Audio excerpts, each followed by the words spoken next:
Most times, you civilians used to mistake our ACC for rudeness. Now I will tell you a little life story so that you people will understand what I mean by ACC. At Depot Nigeria Army during our initial training, there was one of the chief instructors. His name is Shaibu, but they usually call him by his nickname Antivirus. One of his major assigned work is to always get the trainees ready for any activity or before any activity. And after each stress course, he's usually one of the instructors that would come and educate the trainees on why those stress courses were being carried out. Then one early morning, Antivirus assembled all of us on the parade ground from Alpha Company to Hotel Company, because that time I was in Alpha Company. He assembled all of us on the parade ground and then stood before Alpha Company and said, Alpha Company, we said, sir. Alpha Company, we said, sir. He said, this morning, as I was about coming out, my wife looked at me and said, Shaibu, my love, your head is too big. And honestly, that man has big head. He said, Alpha Company, we said, sir, is my head too big? Now, I won't go talk saying head big, may you call it. Without any hesitation, we shouted, no, sir. He then inserted his hand inside one of his pockets and brought out one tiny mirror. He looked at himself on that mirror and looked at us. He looked at himself on that mirror and looked at us. He said, Alpha Company, you people lied. In fact, all of you should jump up. Then all of us stood up. He then ordered us to adopt 3-man carry. When they say 3-man carry, it means when 2 people are carrying 1 person on their shoulders. You see that 3-man carry? Both you where they carry and the 2 people where carry you. Now say everybody go to collect equal pain. He left us in that position and then shifted a little bit towards Hotel Company and then repeated that same story to Hotel Company. He said, Hotel Company, they say, sir. Hotel Company, they say, sir. He said, this morning, as I was about coming out, my wife looked at me and said, Shaibu, my love, your head is too big. Hotel Company, they say, sir, is my head too big? Out of fear of getting punished like us, Hotel Company, they did not even hesitate. They shouted, yes, sir. He said, he laughed. There's one style that he used to laugh with. He said, ha ha ha.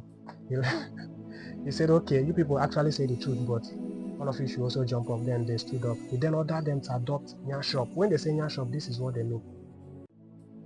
Then he left us in that position for like 10 minutes. Within the interval of that 10 minutes, he then looked at the other trainees, that is the other companies that were not affected. He then looked at them and he then observed that some of them were kind of enjoying that moment. Some of them were kind of being entertained by us, in such that some of them were even laughing at us. He then ordered them to also jump up. Then all of them stood up. He then ordered them to adopt wheelbarrow position. That wheelbarrow position is another painful stress course on its own. When they adopted the position, he then left all of us like in that position for like 1 hour. We suffered that malice for like 1 hour before he then ordered all of us to drop.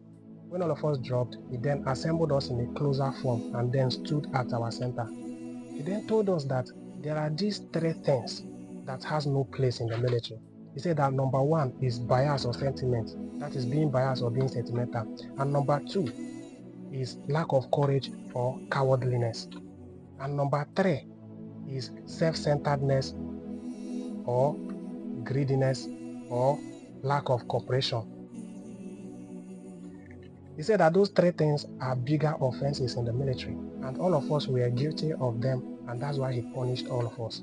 He said that even God knows that he has big head, but when he asked Alpha Company whether his head was big, Alpha Company chose bias and sentiment over truth and judgment. He said that no matter the odd, that we should always stand tall for the truth, that we should never in our lives choose sentiment over truth and judgment, that is one of the things that the military stands for. He then said that he also punished Hotel Company, not that they did not say the truth, his head was actually big, but because it wasn't their willing to admit that his head was big, but out of fear of getting punished like Alpha Company, out of fear, lack of courage, and out of cowardliness, they did not even hesitate. They shouted, yes sir, that his head was actually big.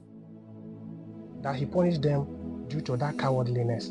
That cowardliness and lack of courage has no place in the military, that it is a big offense in the military. He then said that he also punished other people because he noticed self-centeredness, greediness, and lack of cooperation them. And that's why he punished them. That when their colleagues were undergoing punishment, they were a kind of being entertained. Some of them were enjoying the moment to the extent that some of them were even laughing. That no matter what, we should see other people's pain as our pain. We should take other people's pain to be our pain. That is one of the main purpose of military. That we should stop seeing driving joy from other people's pain. That driving joy from other people's pain has no place in the military. So I told you this life story so that you will understand the meaning of stress cause. Because most times people used to mistake stress causes for punishment, but it is not punishment. Every stress cause has something to teach about life. Because military training are in categories. Apart from weapon training, signal training, tactics, and map reading and all that, and drills, the remaining ones are stress courses.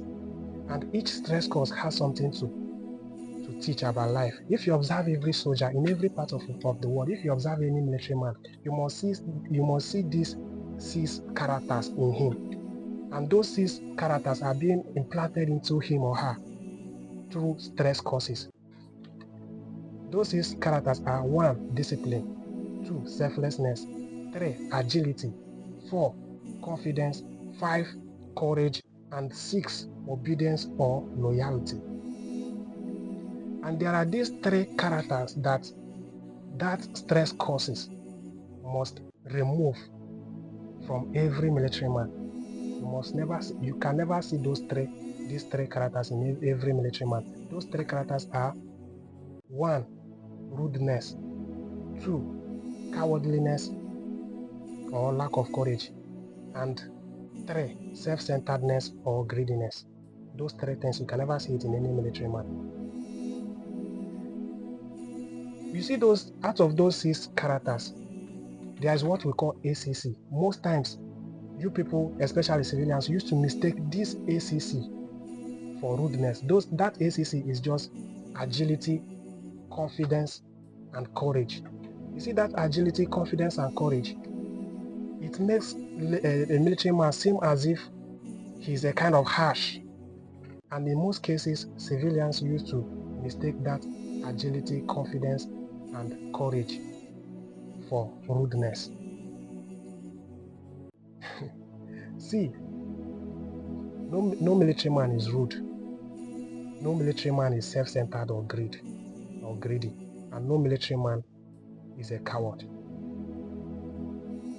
No military man is self-centered or greedy. In fact, due to that selflessness that will be implanted into him through stress causes, the highest set of people with the highest level of selflessness in them, and once there is selflessness in you, the level of your empathy must increase. So the highest level of people with that high level of selflessness in them are soldiers, are military men. That's why they can go as far as that extent of dying for you. So the essence of me telling you all this thing as a civilian that you are is just for you to stop, because I have noticed that most civilians used to mistake this ACC, that is that agility, confidence, and courage, for rudeness. So no matter what, this video not long ago, no matter what, stop seeing soldiers' agility, confidence, and courage. Stop mistaking them for rudeness. No military man is rude. No military man is self-centered or greedy. And no military man is a coward.